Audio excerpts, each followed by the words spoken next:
Bismillahirrahmanirrahim. Assalamualaikum warahmatullahi wabarakatuh. Innal hamdalillah nahmaduhu wa nasta'inuhu wa nastaghfiruh wa na'udzu billahi min shururi anfusina wa min sayyiati a'malina. May yahdihillahu fala mudilla lahu wa may yudlil fala hadiya lahu. Asyhadu an la ilaha illallah wahdahu la syarika lah wa asyhadu anna Muhammadan abduhu wa rasuluh. Sallallahu alaihi wa ala alihi wa ashabihi wa man tabi'ahum bi ihsan ila yaumiddin, amma ba'd. Al-ikhwan wal akhwat rahimani wa rahimakumullah. Alhamdulillah, di malam hari ini kita melanjutkan kajian kitab Lum'atul I'tiqad Al-Hadi ila Sabilir Rasyad karya Al-Imam Ibn Qudamah rahimahullahu ta'ala. Di malam hari ini kita akan membaca di kitab ini Lum'atul I'tiqad apa yang disebutkan oleh Al-Imam Ibn Qudamah rahimahullah di poin ke-58. Beliau akan membahas setelah pembahasan asyarat as-sa'ah, tanda-tanda alamat hari kiamat,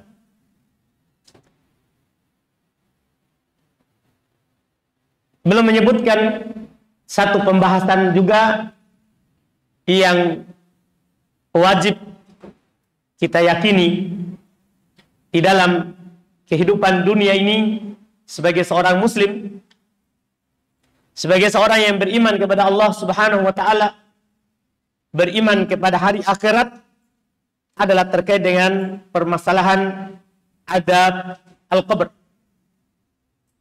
wa na'im, masalah siksa kubur dan nikmat kubur. Kata beliau rahimahullahu ta'ala, wa adabul qabri wa na'imuhu hakun.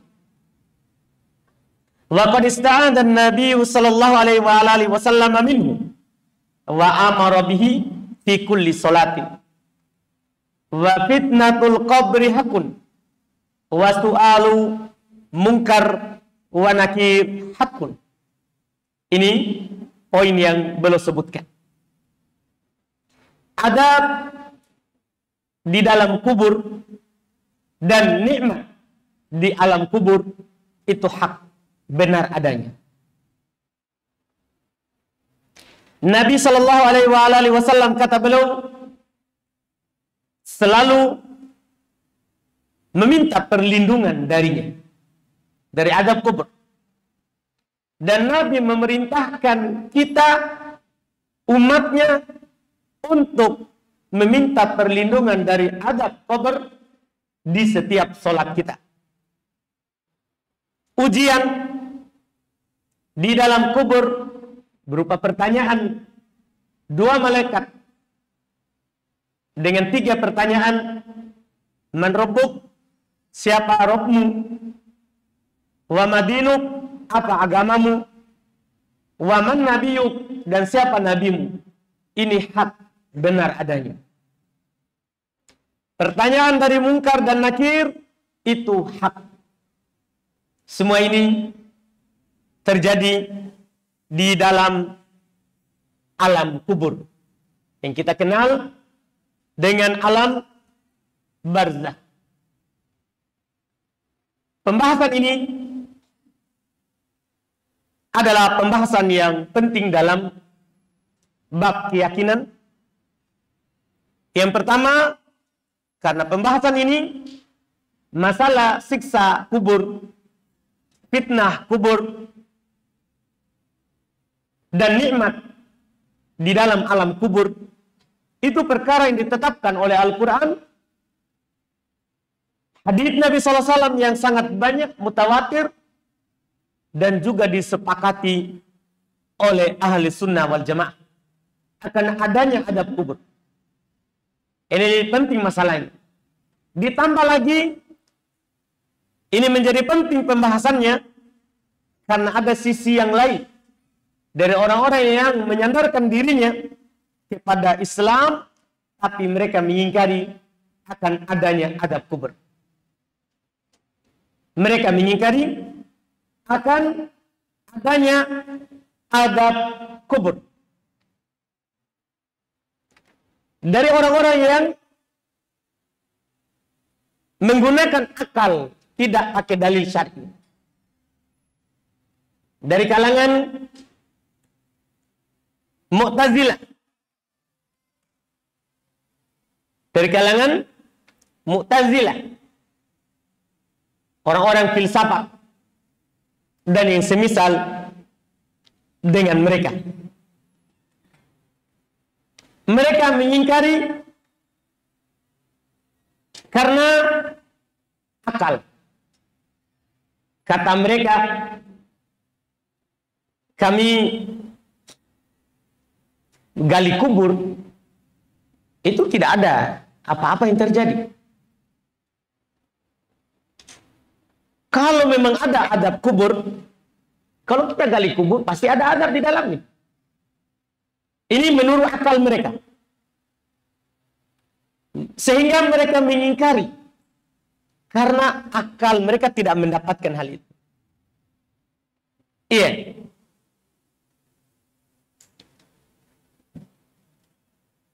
Gampang bantahannya untuk mereka nanti. Setelah kita menetapkan bahwa adab kubur itu benar adanya. Maka di sini ditegaskan oleh Al-Imam Ibnu Qudamah rahimahullahu ta'ala. Adab kubur dan nikmat kubur itu hak. Itu hak. Tidak diragukan lagi adanya. Dengan beberapa alasan. Pertama, beliau menyinggung masalah tersebut bahwa Nabi SAW meminta perlindungan dari adab kubur. Kalau itu tidak ada, kenapa Nabi meminta perlindungan? Masa Nabi SAW melakukan hal yang sia-sia? Hal yang tidak ada. Tapi belum meminta perlindungan darinya. Itu jauh dari Nabi kita Muhammad SAW. Karena Nabi SAW ucapannya itu wahyu. Perbuatannya itu adalah wahyu. Bahkan pembenaran, pengakuan Nabi SAW terhadap apa yang terjadi di sahabat dan Nabi benarkan, itu wahyu. Iya. Itu adalah wahyu. Makanya sekarang Nabi Sallallahu Alaihi Wasallam belum berlindung dari adab kubur. Dalam hadits Aisyah radhiyallahu ta'ala anha, bahwa Nabi SAW tidak pernah meninggalkan di akhir salatnya setelah bacaan tasyahud untuk berlindung dari 4 perkara. Apa itu? Belum meminta perlindungan kepada Allah Subhanahu wa taala min adabi jahannam, siksaan neraka jahannam, wa min adabil qabr, dari siksaan kubur, wa min fitnatil mahya wal mamat, dari fitnah dalam kehidupan dan setelah kematian, wa min fitnatil masih dajjal, dan dari fitnah masih dajjal. Ini kan adanya adab neraka. Itu ditetapkan dalam Al-Quran, Sunnah. Digandengkan juga di sini dengan adab kubur. Sama juga. Nabi meminta perlindungan darinya. Kemudian yang kedua, Nabi SAW kata beliau, wa amara bihi fi kulli sholat. Nabi SAW memerintahkan kita untuk meminta perlindungan dari azab kubur di setiap kita sholat. Apakah kita akan katakan bahwa Nabi SAW menyuruh kita untuk melakukan hal yang sia-sia? Tidak ada dalam syariat Allah Subhanahu wa ta'ala yang sia-sia. Kalau ini kita katakan percuma, maka ini menyelisihi apa yang diperintahkan atau dilarang dalam syariat kita. Kaidah umum di dalam syariat kita ini bahwa tidak ada satupun kebaikan pasti diajarkan. Tidak ada satupun keburukan atau hal yang membahayakan kita kecuali pasti diperingatkan. Itu karena nyata ada dan terjadi. Kata Nabi SAW terkait dengan adab kubur. Dalam hadis yang diriwayatkan oleh Imam Muslim dari Abu Hurairah radhiyallahu taala anhu, kata Nabi SAW, "Ista'idu billahi min arba." Mintalah perlindungan kepada Allah dari 4 perkara. Ini Nabi perintahkan. Mintalah perlindungan kepada Allah Subhanahu wa taala dari 4 perkara. Jadi beliau sendiri meminta perlindungan dari 4 itu, dan Nabi perintahkan kita untuk meminta perlindungan dari 4 itu. Beliau sebutkan dengan jelas. Min adabi jahannam, 1. Mintalah perlindungan dari siksaan neraka jahannam. Yang kedua, wa min adabil qabr. Mintalah perlindungan dari adab kubur. Nabi suruh kita untuk meminta perlindungan. Apakah ini hal yang sia-sia? Kita tolak karena akal kita tidak dapat melihatnya. Ini yang disinggung oleh penulis rahimahullahu ta'ala. Ditambah lagi, ini masalah siksa kubur dan nikmat yang ada dalam kubur. Itu ditetapkan dalam Al-Quran. Bukan hanya hadis. Bukan hanya Nabi SAW yang meminta perlindungan dari adab kubur.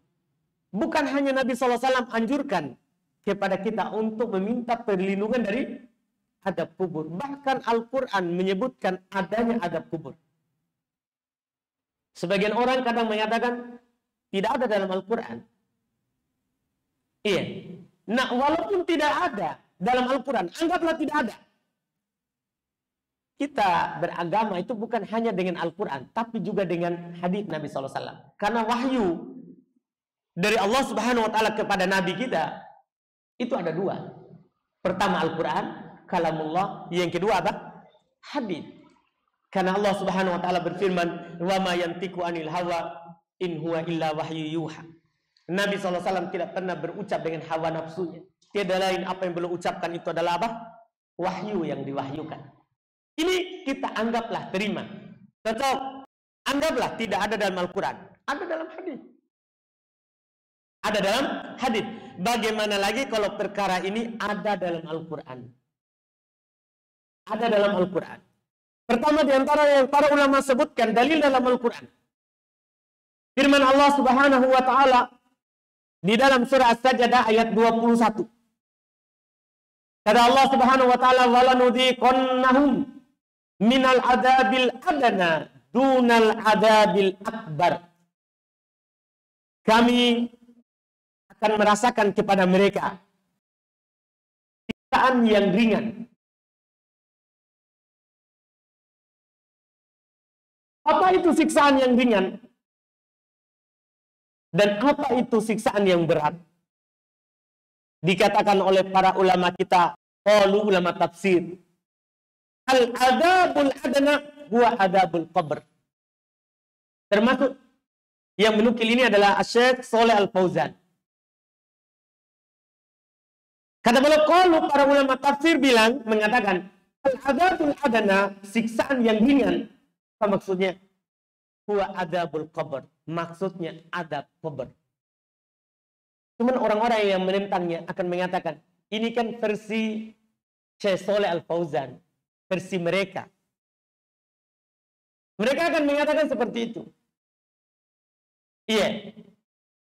Ya kalau bukan mereka yang kita percayai dalam beragama ini, siapa lagi? Karena mereka lah pewaris para nabi. Orang-orang yang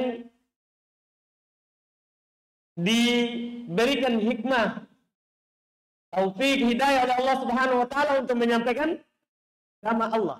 Dan memang begitulah orang-orang sesat. Supaya agama ini bisa disamarkan, mereka cacati dulu dari asal. Mereka buat dulu bagaimana kaum muslimin tidak percaya kepada ulama. Supaya dimasukkan nanti pemahaman sesatnya. Pemahaman sesatnya. Iya. Ini terkait dengan ayat ini. Ini dalil pertama. Dalil kedua. Terkait dengan Fir'aun. Fir'aun. Allah Subhanahu wa taala sebutkan di surah Ghafir ayat 46. Kata Allah Subhanahu wa taala, "An-naru yu'raduna 'alaiha guduwan wa 'ashiyya wa yauma taqumus saatu adkhilu ala fir'auna asyaddal 'adzab." Neraka diperlihatkan kepada Fir'aun dan para pengikutnya. Guduwan wa 'ashiyya, di waktu pagi dan waktu sore. Jadi diperlihatkan neraka kepadanya. Di mana ini diperlihatkan? Itu pertanyaannya. Di mana diperlihatkan? Di kuburnya. Kalau ada yang bertanya, Fir'aun kan tidak dikubur, ada di luar. Makna kubur itu alam barzah. Setelah setiap orang meninggal, akan masuk dalam alam barzah. Walaupun tidak dikubur, dimakan oleh ikan, digantung di gua. Kalau seorang sudah meninggal, itu namanya sudah masuk di alam kubur. Alam barzah namanya. Neraka diperlihatkan kepadanya di waktu pagi dan di waktu sore. Wa yauma taqumus saah, dan hari nanti ketika sudah ada tegak hari kiamat, dikatakan masukkan Fir'aun dan para pengikutnya kepada siksaan yang menyakitkan. Berarti ada dua. Nanti di hari kiamat akan dimasukkan ke neraka. Sekarang di mana diperlihatkan Adam? Ya di mana lagi kalau bukan di alam barzakh? Di alam kubur. Di alam kubur. Dikatakan oleh para ulama rahimahumullah taala, ketika Allah Subhanahu wa taala berfirman, "An-naru yu'raduna 'alaiha guduwan wa 'ashiyya." Neraka diperlihatkan kepadanya di waktu pagi dan di waktu sore. Ada fi adabil qabr. Ini terkait dengan siksa kubur. Ini terkait dengan siksa kubur. Cuman orang yang mengingkarinya bilang, tidak ada dibilang di situ kubur. Kan cuma dibilang diperlihatkan neraka. Waktu pagi dan di waktu sore. Tidak ada dibilang di kubur. Itu mereka katakan seperti itu. Iya. Mereka menolak. Iya, tentunya sebentar kita akan sebutkan. Kenapa? Apa alasan? Ini dalil dari Al-Quran. Dan masih banyak lagi dalil yang lain. Masih banyak lagi dalil yang lain. Di dalam hadis yang diriwayatkan oleh Imam Al-Bukhari dan Imam Muslim, kata Nabi sallallahu alaihi wasallam, "Al-muslim idza su'ila fil qabr." Seorang muslim yang meninggal di atas Islam, apabila dia ditanya di dalam kuburnya,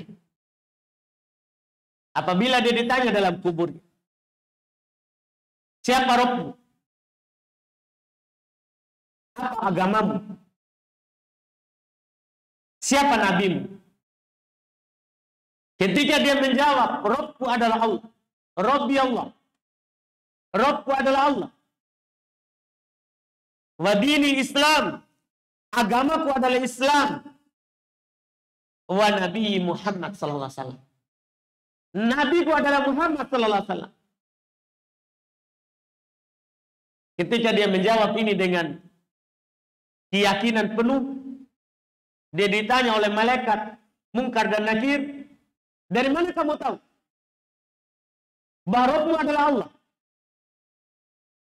agamamu adalah Islam, nabimu adalah Muhammad? Di mana kamu tahu? Dia bilang, qara'tu kitab Allah. Saya baca kitab Allah.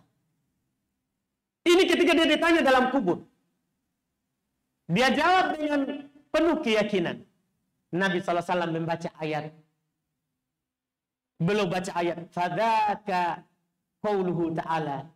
Itulah firman Allah Subhanahu wa taala, yutsabbitullahu alladhina amanu bil qawli tsabit fil hayatid dunya wa fil akhirah.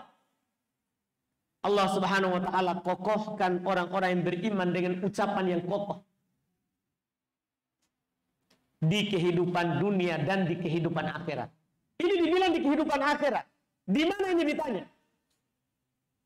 Ini yang dia jawab. Kapan ini ditanya? Di alam kubur. Di alam kubur. Lanjutan hadis, ini kan hadis panjang. Datang dari sahabat Al-Bara' bin Azib. Dikatakan di situ wa ammal kafir. Adapun orang kafir,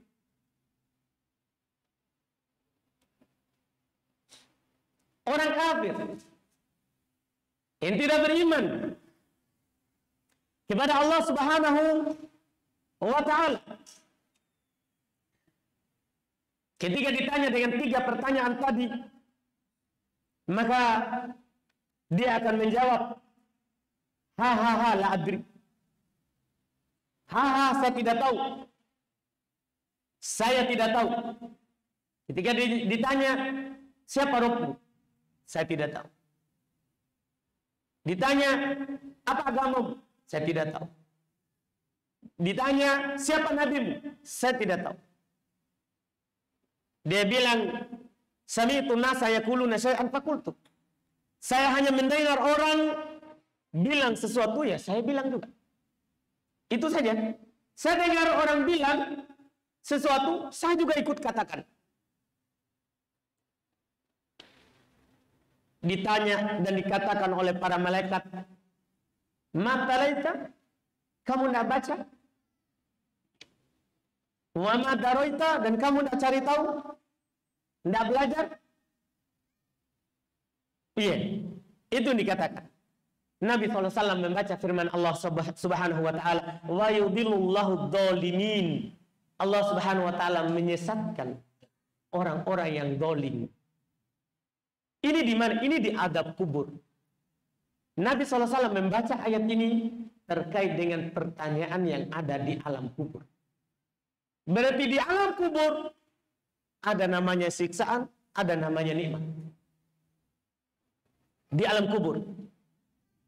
Ini ayat. Ayat ini tadi yang dibaca oleh Nabi SAW, dia berada di surah Ibrahim ayat 27. Dan hadis Nabi SAW sangat banyak dalam masalah ini. Terkait dengan siksa kubur, itu sangat banyak dalilnya dari Nabi kita Muhammad SAW. Dalam hadis yang diriwayatkan oleh Al-Imam Al-Bukhari dan Imam Muslim. Ini diantaranya dari sahabat Abdullah ibn Abbas radhiyallahu taala anhuma. Kata beliau radhiyallahu taala anhu, maron Nabi sallallahu alaihi wasallam bi qabrain. Nabi kita Muhammad sallallahu alaihi wasallam pernah melewati 2 kuburan.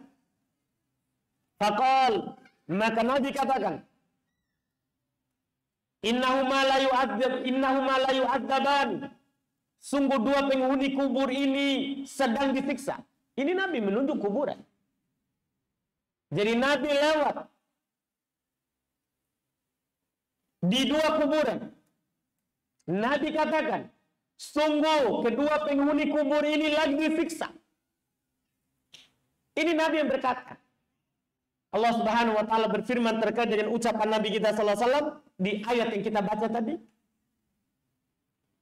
Wa ma yantiqu anil hawa. Nabi tidak pernah berucap dari hawa nafsunya. Karena ini perkara baik. Siapa yang lihat di dalam tanah? Nabi tunjuk seperti itu. Dari mana kira-kira? Kan begitu pertanyaannya. Apakah Nabi baca di buku ahli kitab sebelumnya? Nabi tidak bisa membaca. Dan Nabi tidak bisa menulis. Beliau adalah Nabi yang ummi. Tidak bisa membaca, tidak bisa menulis. Ini menunjukkan kalau beliau berkata ini, berarti itu adalah wahyu dari Allah. Itu adalah wahyu dari Allah Subhanahu wa ta'ala. Jadi beliau bilang, innahumma la yu'adzaban. Ini dua penghuni kubur ini sedang disiksa. Kalau kita cukupkan sampai di situ sebenarnya, kalau kita mengaku Nabi kita Muhammad SAW, kita langsung percaya, oh berarti ada adab kubur. Iya kan? Orang biasa saja bercerita tentang kepada kita. Anggaplah kita di sini, rumah sakit UIN. Ada seorang dokter terpercaya bilang sama kita, ini orang tua tak. Ada sakitnya, ada tumornya, ada kankernya. Kita percaya atau tidak? Ini yang berbicara dokter. Berdasarkan penelitiannya. Percaya atau tidak? Ini Pak manusia biasa. Bagaimana lagi kalau ini seorang Nabi Muhammad SAW. Beliau adalah pimpinan seluruh manusia. Iya. Kata beliau, ana sayyidu waladi Adam. Saya ini pimpinan anak cucu Adam. Bahkan Nabi kita Shallallahu Alaihi Wasallam adalah beliau pimpinan para nabi dan rasul, paling tinggi kedudukannya. Kata beliau, nahnu al-akhirin, nahnu al-akhirin. Kita ini orang terakhir, tapi al-awwalun yaumal qiyamah. Tapi kita adalah orang yang pertama di hari kiamat. Iya. Seluruh para nabi nanti di hari kiamat, ketika datang manusia kepada mereka umatnya untuk meminta syafaat supaya disegerakan hisab di padang mahsyar. Semua orang berada dalam kesusahan. Mereka berdiri di bawah matahari, telanjang bulan. Mereka mendatangi Adam, mendatangi Nabi Musa, mendatangi Nabi Isa, mendatangi Nabi Ibrahim untuk meminta syafaat kepada Allah supaya disegerakan hisab. Semuanya berkata nafsi-nafsi, diriku-diriku. Yang bisa meminta kepada Allah Subhanahu wa ta'ala supaya disegerakan hisab itu hanya Nabi kita Muhammad SAW. Beliau katakan di sini, ini dua penghuni kubur ini lagi disiksa. Ini menunjukkan apa? Langsung yang ada di otak kita, di keyakinan kita, berarti ada siksa kubur. Karena ini orang yang mengucapkannya adalah Nabi Muhammad SAW. Seharusnya kan seperti itu. Apalagi hadis ini riwayat Bukhari Muslim. Yang mana Bukhari Muslim itu disepakati oleh kaum muslimin, dia adalah dua buku, dua kitab yang paling sahih setelah Al-Quran. Kalau kita tidak terima ini, bagaimana lagi buku yang lain? Bagaimana lagi kitab yang lain? Ini Nabi SAW katakan, wa ma yu'adzabani fi kabir. Kemudian Nabi lanjutkan, dua penghuni kubur ini tidaklah disiksa karena dosa besar. Ala innahu lakabir. Tapi ketahuilah, itu besar di sisi Allah walaupun orang menganggapnya remeh. Kata beliau, wa amma ahaduhuma, adapun salah satu dari keduanya, la yastabri'u min bauli. Salah satunya tidak pernah dia membersihkan kencingnya. Dia kencing, di mana dia mau buang, hadap tembok, setelah itu langsung celana. Tidak dia bersihkan. Itu sebab adab kubur. Ini yang pertama. Yang kedua, wa ammal akhar fakana yamshi bin namimah. Adapun yang satunya, dia berjalan di tengah manusia untuk mengadu domba. Dia ke sana menukil ucapan si sana, ke sini lagi menukil lagi ucapan si sana lagi untuk mengadu domba. Ini salah satu contoh bahwa ada orang diadab, disiksa dalam kubur. Juga Nabi SAW di dalam hadis yang diriwayatkan oleh Imam Al-Bukhari juga dan Imam Muslim dari Umar bin Khattab, khalifah yang kedua dari khalifah kaum muslimin, terkait dengan mayat orang yang meninggal. Kalau diratapi oleh keluarganya, dia akan disiksa. Kata Nabi SAW, innal mayyit la yu'adzab fi qabrihi bima niha alaih. Sungguh mayat, orang yang meninggal, itu akan disiksa di kuburannya karena sebab ratapan keluarganya. Ini kan Nabi bilang ini, mayat disiksa.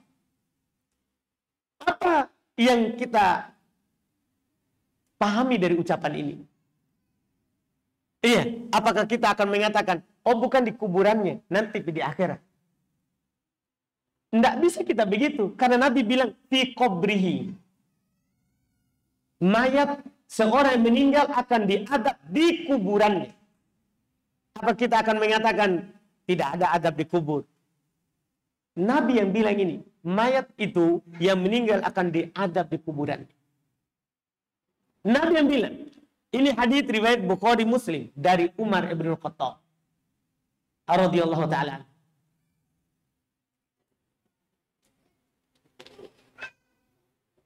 Demikian pula hadis-hadis yang lain yang di dalam masalah ini adalah hadisnya banyak sekali dan mutawatir. Dan ini adalah keyakinan para sahabat. Tidak ada yang mengingkari akan adanya siksa kubur dari kalangan para sahabat. Demikian pula orang-orang yang mengikuti mereka. Nanti kapan ada orang yang mengingkarinya? Setelah munculnya orang-orang Mu'tazilah yang sudah campur pikirannya dengan filsafat. Orang-orang yang mendahulukan akal daripada dalil Al-Quran dan hadis. Dalil Al-Quran dan hadis. Makanya Syekh Shalih Al-Fauzan beliau berkata, fa'adzabul qabri haqqun. Siksa kubur itu benar adanya. Sebagaimana nikmat kubur benar adanya. Wala yunkiru illa mulhid. Tidak ada yang mengingkari adanya siksa kubur kecuali orang-orang mulhid. Mulhid itu orang-orang ateis yang tidak beragama. Atau orang-orang yang masuk Islam tapi untuk merusak Islam dari dalam. Atau orang Islam tapi sudah berpaling dari keislaman. Qad ankaratul Mu'tazilah. Perkara ini telah diingkari oleh Mu'tazilah. Salah satu kelompok yang menyandarkan dirinya kepada Islam. Binaan ala ukulihimul fasidah. Mereka bangun di atas akal mereka yang rusak. Jadi mereka mengingkari azab kubur. Apa dalilnya? Akal. Akal. Kenapa bisa? Li'annahum yuqaddimunal aqla 'alan naqli. Ini sumber kerusakannya. Karena mereka lebih mendahulukan akal daripada dalil. Kita beragama itu tidak pakai akal. Akal itu dipakai untuk memahami apa yang datang dari Nabi kita Muhammad SAW. Bukan menghukumi apa yang datang dari Nabi. Akal bukan menghukumi, tapi memahami apa yang dibawa oleh Nabi Sallallahu Alaihi Wasallam. Iya. Kata beliau, falamma kanat uquluhum la tudriku adabal qabr nafau. Tatkala akal mereka tidak bisa memahami dan mendapatkan ini tentang siksa kubur, mereka tiadakan. Tidak ada siksa kubur. Karena tidak masuk akal. Wa kadzabu bil ahadits nas'alullah al-afiyah. Mereka mendustakan hadis-hadis tadi. Jadi semua hadis tadi itu percuma. Dia dustakan. dia dustakan. Sementara ini antum perlu ketahui masalah adab atau nikmat kubur itu perkara gaib. Tidak bisa kita capai dengan akal kita. Tidak bisa. Namanya perkara gaib tidak bisa dipikirkan oleh akal. Tidak bisa kita tetapkan atau tiadakan kecuali dengan dalil dari Allah Subhanahu wa ta'ala. Makanya beliau katakan ya terkait dengan perkara gaib, beliau bilang wa umurul gaib wa umurul akhirah la dakhla lil uqul fiha. Perkara gaib, perkara akhirat itu tidak ada urusan akal di dalamnya. Karena semata ini wahyu dari Allah. Fanu'minu biha binaan alal akhbaris shadiqah. Kita wajib percaya, wajib beriman akan adanya siksa kubur, akan adanya nikmat kubur dengan berita yang benar. Wala naqulu bi syai'in illa ma dalla alaihi dalil. Kita tidak boleh berucap kecuali apa yang ditunjukkan oleh dalil. Kalau dalil bilang ada siksa kubur, kita terima. Kita benarkan. Kita harus percaya itu. Ya, kita harus percaya itu. Dan beriman terhadap hari akhirat. Kita sudah pahami bersama. Itu adalah merupakan rukun iman. Dan kubur itu awal. Mulainya seorang memasuki akhirat. Li'annal qabra awal manazilil akhirah. Karena kuburan itu adalah awal sekali kita menginjakkan kaki kita di negeri akhirat. Di negeri akhirat. Ini yang dikatakan oleh beliau rahimahullah. Semoga Allah Subhanahu wa taala selalu menjaga. Adapun perkataan mereka kita gali kubur tidak kita dapatkan. Ya, perkara alam kubur itu sudah beda dengan alam dunia. Di dunia ini kalau ada orang disiksa, ditimpakan kepadanya musibah, kita bisa lihat. Adapun alam akhirat itu kita enggak ada lagi urusan kita di situ. Kita gali, kita tidak dapatkan ada siksaan, ya kita alam kita sudah beda. Tidak mungkin kita yang masih di alam dunia untuk melihat alam apa? Akhirat. Tentunya dengan hikmah yang sangat banyak. Di antaranya Nabi SAW sebutkan hikmahnya. Apa hikmahnya kita tidak dengar azab kubur? Iya. Ketika belum menyebutkan bahwa seorang yang tidak berhasil menjawab cobaan ujian di alam kubur, tiga pertanyaan tadi. Itu dia akan dihimpit oleh kuburannya. Sampai hancur tulang-tulangnya. Dia akan berteriak, kata Nabi SAW, dengan teriakan didengar oleh segala sesuatu, kecuali dua. Teriakannya tidak didengar oleh manusia dan jin. Teriakannya. Ini teriakannya yang di dalam kubur. Jadi dia didengar oleh segala sesuatu, kecuali jin dan manusia. Kata Nabi, lau sami'u la sa'iku. Kalau mereka dengar, maka mereka akan pingsan. Kalau kita dengar siksaan kubur, kita tidak bisa hidup di dunia ini. Kalau kita mendengar, bagaimana lagi kalau kita dikasih lihat? Dengar saja yang ada di dalam, kata Nabi kita akan mati. Bagaimana lagi kalau kita gali kubur, terus kita lihat? Apa yang kita bisa lakukan dalam kehidupan dunia ini? Ini hikmah Allah Subhanahu wa ta'ala.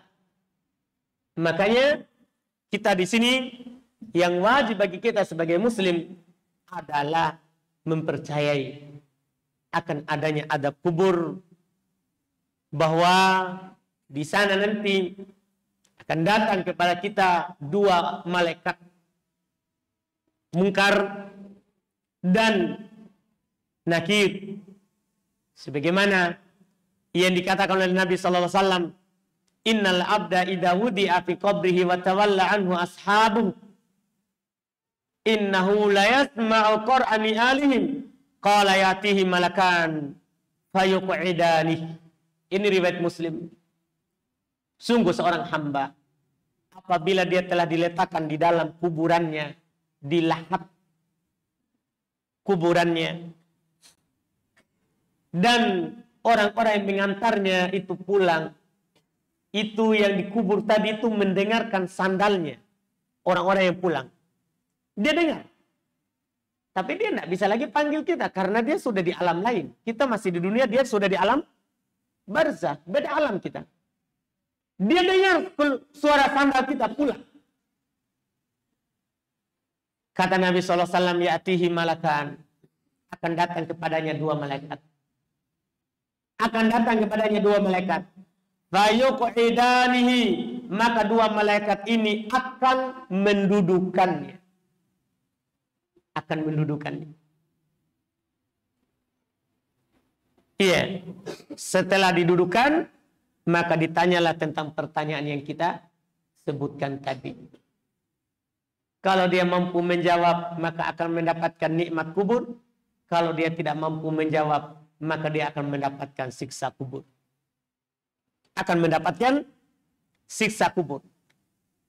Terangkan lebih jelas dalam hadis ini yang terakhir.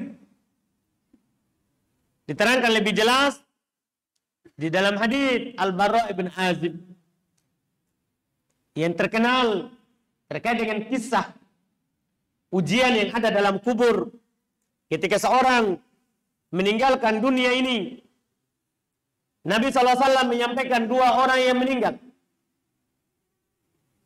Kata Nabi SAW terkait dengan orang yang beriman, fayunadi munadin minas sama'i an sadaqa abdi. Dia ditanya dengan tiga pertanyaan tadi.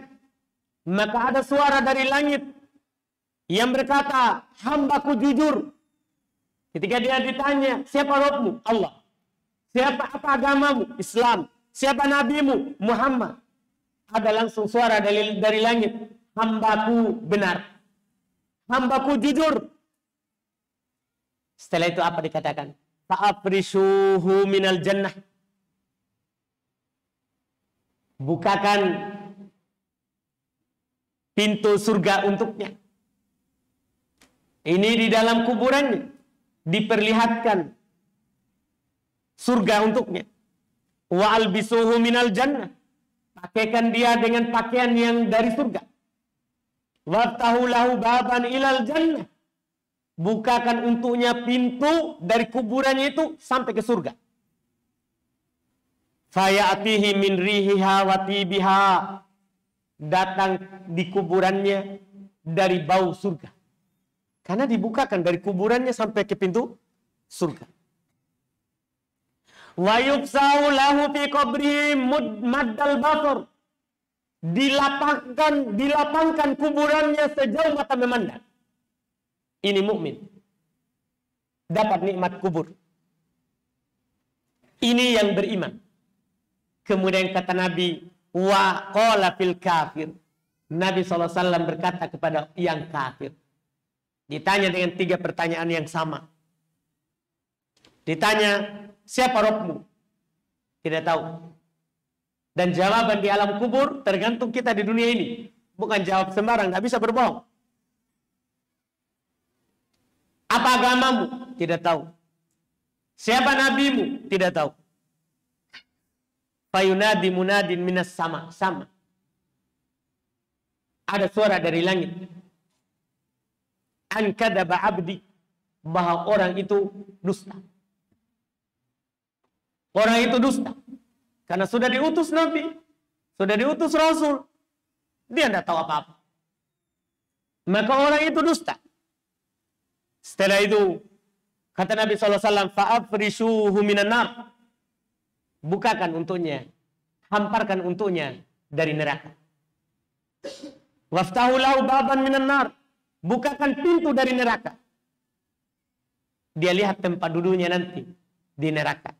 Fayatihi min harriha wa sumumiha. Datang kepadanya, masih di kuburan ini. Datang kepadanya panasnya neraka. Datang kepadanya panasnya neraka. Dan baunya neraka. Wa yudayyaku alaihi qabruh. dan disempitkan kuburannya. Hatta takhtalifa adlau, sampai saling menyatu tulang belulangnya. Naudzubillah, ini di kuburannya disiksa.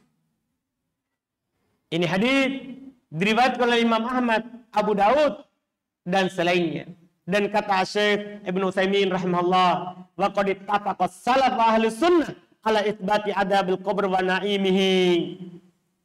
Telah sepakat orang-orang terdahulu dan ahli sunnah akan adanya adab kubur dan nikmat kubur. Dan nikmat kubur. Iya. Dan kata Ibnul Qayyim di dalam kitab Bulughul Ar-Ruh, wa ankarul mulahadah al-mulahidah adabul qabri muta'allilina bi annana law nabashna al-qabr lawajadnahu kama huwa. Orang-orang mengingkari akan adanya adab kubur, mereka berdalil kalau kita gali kubur, kita akan mendapatkan tidak ada apa-apa. Tidak ada kuburannya diluaskan sejauh mata memandang. Tidak ada disempitkan. Sama tetap begitu tanah. Seperti yang kita gali. Seperti yang kita gali. Ya kita kan lihat dengan apa? Dengan mata kita masih di dunia. Mereka sudah hidup di alam lain. Kata Ibnul Qayyim rahimallahu ta'ala, kita bantah mereka dengan dua bantahan. Cukup dua saja. Kalau ada orang yang mengatakan bahwa kami gali kubur, tidak ada. Tidak ada kuburan diluaskan. Tidak ada kuburan disempitkan. Sama. Masih ada kain kafannya. Kita bantah mereka dengan dua bantahan. Cukup. Pertama, apa yang kalian katakan itu menyelisih Al-Quran, menyelisih hadis, dan menyelisih kesepakatan sahabat. Iya. Kalau sudah menyelisih Al-Quran, menyelisih hadis, tidak ada lagi perkara yang bisa dipercayai. Kemudian yang kedua, kita bantah dengan perkataan inna hawalal akhirah la tuqasu bi ahwalid dunya. Keadaan akhirat tidak bisa kita kiaskan dengan keadaan dunia. Beda alam. Beda alam. Tidak boleh kita kiaskan. Karena beda. Yang boleh kita kiaskan itu kalau sama alamnya. Ini sudah beda alam. Bagaimana kita samakan hal yang beda? Ini cukup dua bantahan. Untuk mereka yang mengingkari adanya siksa kubur. Alhamdulillah, setelah itu beliau akan menyebutkan kepada kita ya terkait dengan hari kebangkitan ketika akan ditiupkan sangkakala oleh malaikat ya Israfil. Insyaallah ini kita akan ambil di pertemuan yang akan datang. Kita adzan dulu.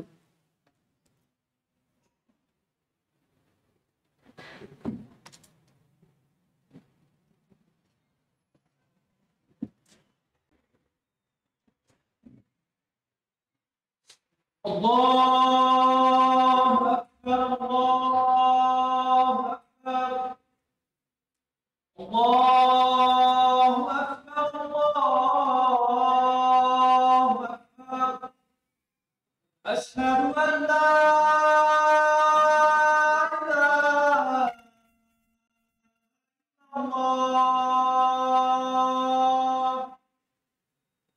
Asyhadu an la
Alhamdulillah, kita lanjut sedikit untuk tanya jawab.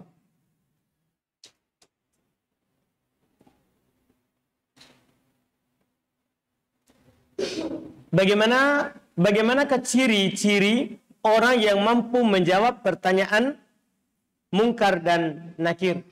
Ciri-ciri yang disebutkan oleh Allah Subhanahu wa taala tadi, yaitu orang yang istiqomah dalam kehidupan dunia ini di atas agama Allah, itulah orang yang istiqomah dalam menjawab adab kubur, fitnah kubur.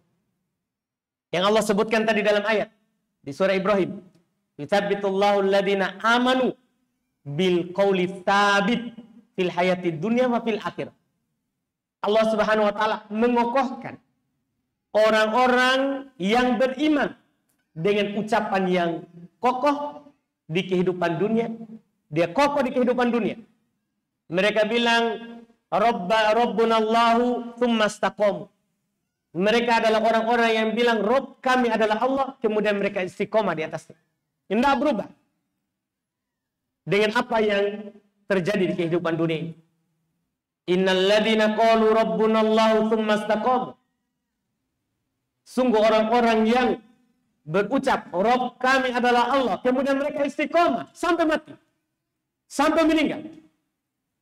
Maka tatanazzalu alaihimul malaika alla taqafu wa la tahzanu wa abshiru bil jannati allati kuntum tu'adun. Akan turun kepada mereka malaikat. Malaikat ini berucap, jangan kalian takut dan jangan kalian bersedih. Bergembiralah dengan surga yang dijanjikan kepada kalian. Ini syaratnya. Orang yang kokoh dalam kehidupan dunia, dengan ucapan yang kokoh, mereka istiqomah, itulah orang-orang yang mampu menjawab dan melewati fitnah kubur. Itu yang disebutkan oleh Allah Subhanahu wa taala, wallahu alam.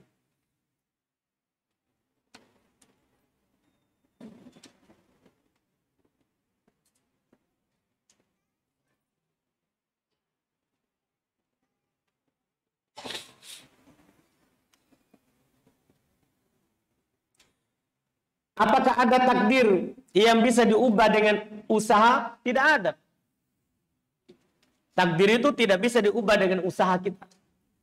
Cuman kalau kita berusaha, terus takdir kita, nasib kita anggap berubah. Dari kita miskin, kemudian kita kuat bekerja, akhirnya kaya. Maka itu bukan kita merubah takdir, tapi sudah ditakdirkan. Kalau kita berusaha, kita akan kaya. Itu maksudnya. Sama dengan ucapan Nabi SAW, tidak ada yang menolak takdir. Itu yang bisa merubah takdir kecuali doa. Itu sudah ditakdirkan. Kamu sekarang takdirnya umurnya sekian misalnya. Kemudian kita berdoa supaya dipanjangkan umur. Allah panjangkan. Itu sudah ditulis. Hambaku ini cuma sekian umurnya. Nanti dia akan berdoa dan akan ditambah umur. Itu semua sudah ditentukan, ditakdirkan Allah Subhanahu wa taala. Iya. Seperti itu. Jadi tidak ada yang bisa berubah dengan usaha. Semuanya adalah berjalan sesuai dengan takdir Allah Subhanahu wa taala.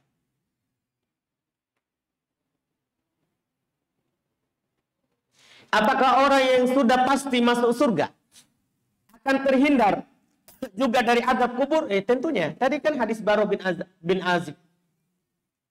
Orang yang berhasil menjawab 3 pertanyaan, kan dibukakan untuknya pintu surga.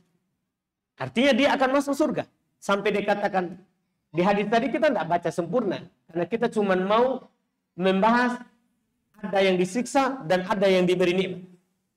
Sampai di situ, karena dia sudah melihat tempatnya di surga, dia bilang, ya Rob, aqimis sa'ah. Wahai Robku, tegakkan hari kiamat. Karena dia yakin, dia sudah diperlihatkan tempat duduknya di mana? Di surga. Jadi kalau berhasil ini di fitnah kubur, maka tentunya kita masuk surga. Dan kalau dihukum masuk surga, ya terhindar dari adab kubur. Wallahu a'lam.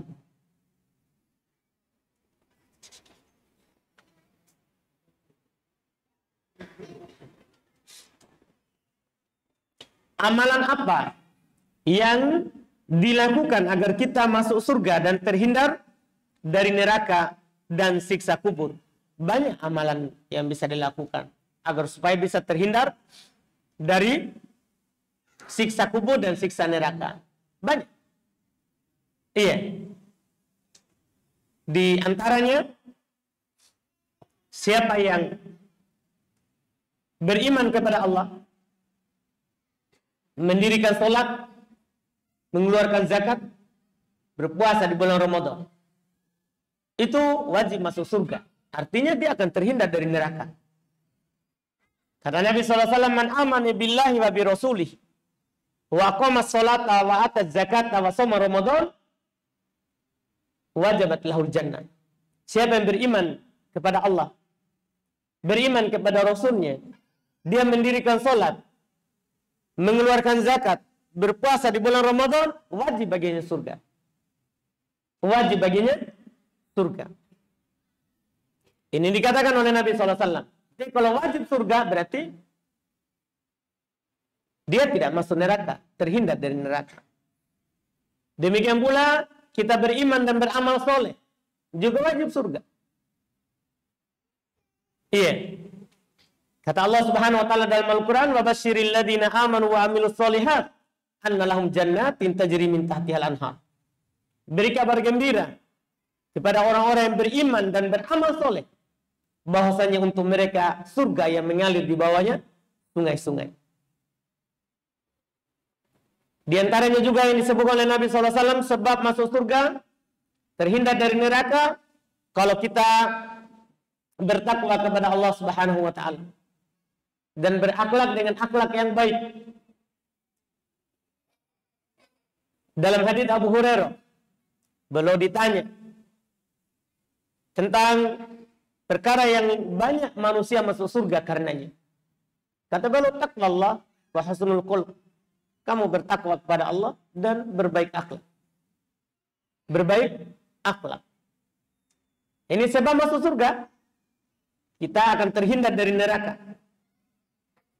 Juga di antara sebab kita terhindar dari neraka dan masuk surga adalah kalau kita memberi makan orang, sholat malam saat manusia tidur, dan menyebarkan salam kepada siapa yang kita kenal ataupun tidak kita kenal. Ini disebutkan dalam satu hadis. Kata Nabi SAW dalam hadis Abdullah ibnu Salam, riwayat Imam Ahmad, dan selainnya disahihkan oleh Syekh Albani rahimahullahu taala. Kata Nabi, ayuhan nas afshus salam wa at'imut ta'am wa qumu bil laili wan nasu niyam tadkhulul jannata bisalam. Wahai sekalian manusia, sebarkan salam. Sebarkan salam. Beri makan. Bangunlah di malam hari sholat saat manusia yang lain tidur. Kamu akan masuk dalam surga dengan penuh keselamatan. Di antaranya juga adalah yang mungkin kita sering dengar. Dan di antara sebab masuk surga kita akan terhindar dari neraka kalau kita belajar. Kalau kita belajar agama Allah.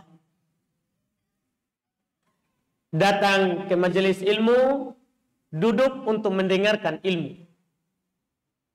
Kata Nabi SAW dalam hadits Abu Hurairah, datang juga dari Abu Darda dalam riwayat Ahmad. Kalau Abu Hurairah riwayat Imam Muslim. Kata beliau, man salaka tariqan yaltamisu fihi ilman, sahalallahu lahu bihi tariqan ila jannah. Siapa yang menempuh sebuah perjalanan, yang perjalanan itu dia tempuh untuk mendapatkan ilmu, untuk mendengarkan ilmu, mendengarkan ayat, mendengarkan hadis, maka Allah Subhanahu wa taala akan memudahkan untuknya jalan ke surga. Allah akan memudahkan untuknya jalan ke surga. Berarti jalan ke surga mudah. Dihindarkan dari neraka. Dan masih banyak lagi yang lain yang disebutkan dalam syariat kita yang merupakan sebab kita masuk surga dan terhindar dari neraka serta terhindar dari azab kubur. Wallahu a'lam.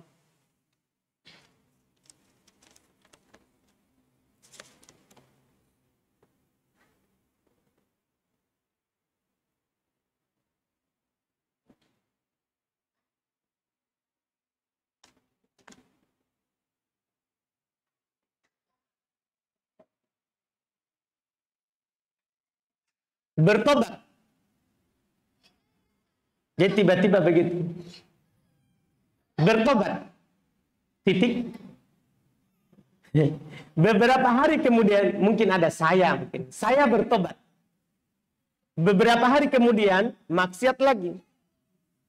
Pertanyaan saya, bagaimana cara mempertahankan tobat agar tidak bermaksiat lagi? Iya. Caranya ya kita bertakwa kepada Allah dimanapun kali kita berada. Saat sendiri ataupun saat ramai. Dan Nabi SAW, ittaqillaha haitsuma kunta wa atbi'il hasanata sayyi'ata tamhuha. Bertakwalah kepada Allah Subhanahu wa taala dimanapun kamu berada.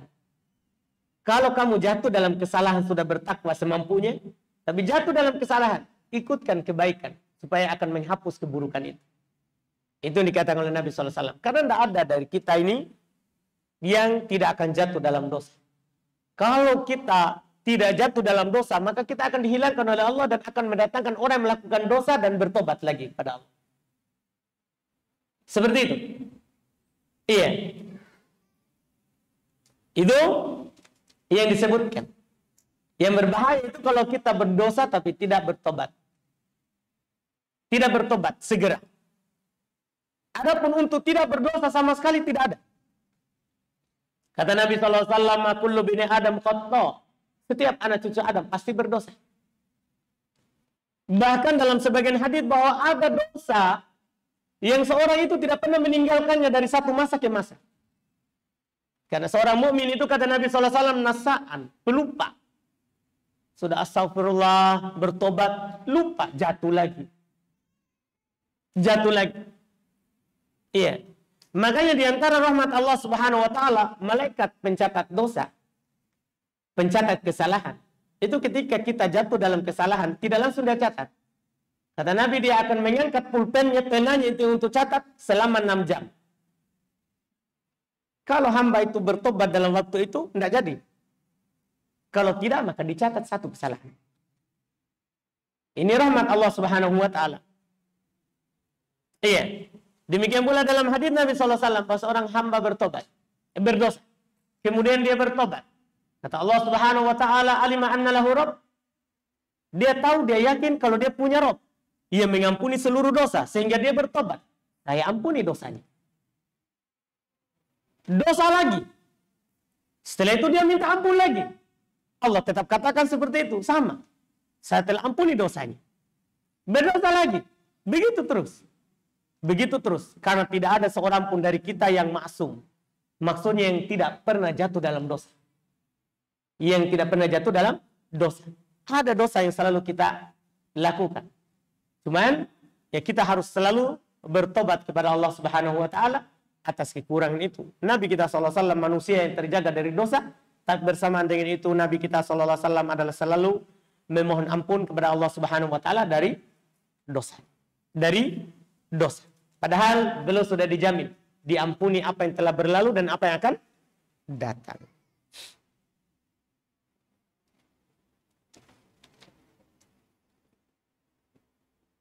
Baik, ini pertanyaan terakhir yang kita jawab. Bagaimana cara membagi daging kurban menurut ajaran Rasulullah sesuai sunnah? Apakah sepertiga bagian adalah hak yang berkurban? Apakah boleh panitia kurban yang menentukan jumlah daging yang diterima? Semuanya tidak ada haknya panitia terkait dengan daging kurban. Kurban itu hak pemilik kurban. Kata Nabi SAW, kulu waddahiru wa tasaddaqu. Kalian yang punya kurban, makanlah. Iya. Makanlah. Simpanlah. Dan bersedekahlah. Sebagian orang mengatakan berarti sepertiga. Sebagian kita makan, sebagian kita simpan, sebagian kita sedekahkan. Enggak. Kalau kita berpendapat seperti itu, ada 8 hadis tambahannya. Dan beri hadiah. Gimana kita akan mengatakan lagi seperempat? Ini pakai huruf waw. artinya boleh kita simpan, boleh kita makan, boleh kita juga bagi-bagi, boleh kita juga hadiahkan. Terserah yang punya kurban. Itu kan miliknya. Itu adalah miliknya. Terserah dia. Haknya dia untuk menentukan. Haknya dia untuk menentukan, bukan panitia. Kan panitia sudah dikasih biaya potong. Kenapa lagi mengatur orang yang berkurban? Kan kita jasa. Kita cuma apa? Jasa. Ia memudahkan kaum muslimin untuk berkurban. Kita sudah dikasih biaya untuk jasa kita. Untuk jasa kita. Berapa yang dibagikan oleh panitia? Tergantung si pemilik kurban. Kalau pemilik kurban bilang, saya mau ambil semua, saya mau bagi di tempatku. Urusannya, nah punyanya. Kita kan sudah dikasih biaya, ongkos, potong. Kita sudah kasih ongkos, potong. Kata Nabi seperti itu. Sebelumnya Nabi SAW melarang simpan daging kurban lebih dari 3 hari. Nabi larang. Tapi di dalam hadis itu disebutkan minal maja'ah. Karena sebelumnya kaum muslimin terjadi musim kesusahan. Jadi siapa yang berkurban waktu itu Nabi larang untuk simpan. Setelah itu dihapus. Di berikutnya setelah kaum muslimin mudah, kata Nabi, sekarang makan, simpan, ya hadiahkan, sedekahkan. Itu tergantung si pemilik kurban. Si pemilik kurban. Itu wallahualam dalam hal tersebut. Tapi jangan dipakai ini jawaban anak ya. Untuk nanti ya untuk menyalahkan panitia kurban. Iya. Bilang Ustaz enggak boleh. Iya. Ada mungkin kadang ya sudah ditetapkan memang oleh panitia kalau kita lewat sini maka kita hanya bisa ambil sekian. Itu namanya kan sudah dinyatakan dari awal namanya. Panitia sudah kemukakan bahwa kalau kita lewat sini maka kita ambil 1/3. Ya kalau kita tidak mau jangan lewat situ. Jangan lewat situ kan sudah diletakkan dari awal. Bahwa kita dianjurkan kalau lewat sini kita nanti ambil sekian supaya kami bisa bagi-bagi di masyarakat sekitar. Itu kan namanya pilihan dari awal. Pilihan dari awal. Kalau tidak mau begitu, jangan masukkan di situ. Jangan masukkan di situ. Memang kita potong sendiri di rumah kita, baru kita atur sendiri. Ya, oh saya tidak bisa potong, ya panggil, kan bisa kita gaji orang yang potong. Bisa kita ongkosi kan begitu. Kalau memang kita tidak mau, kan dari awal sudah ditetapkan oleh panitia. Kecuali panitia tidak ada pengumumannya sama sekali, ya boleh kita ambil semuanya. Boleh kita ambil semuanya. Kalau dia protes, kita tidak bilang. Iya, kita tidak bilang. Seperti itu. Itu wallahualam terkait dengan pertanyaan kan yang sesuai sunnah, bukan sesuai dengan aturan panitia. Iya, itu wallahu alam. Kita cukupkan alhamdulillah apa yang kita ambil di malam hari ini, mudah-mudahan bermanfaat. Semua yang benarnya itu dari Allah semata, yang salahnya dan kekurangannya itu dari kami dan dari syaitan. Subhanallah hamdik, asyhadu an la ilaha illa anta astaghfiruka wa atubu ilaik. Assalamualaikum warahmatullahi wabarakatuh.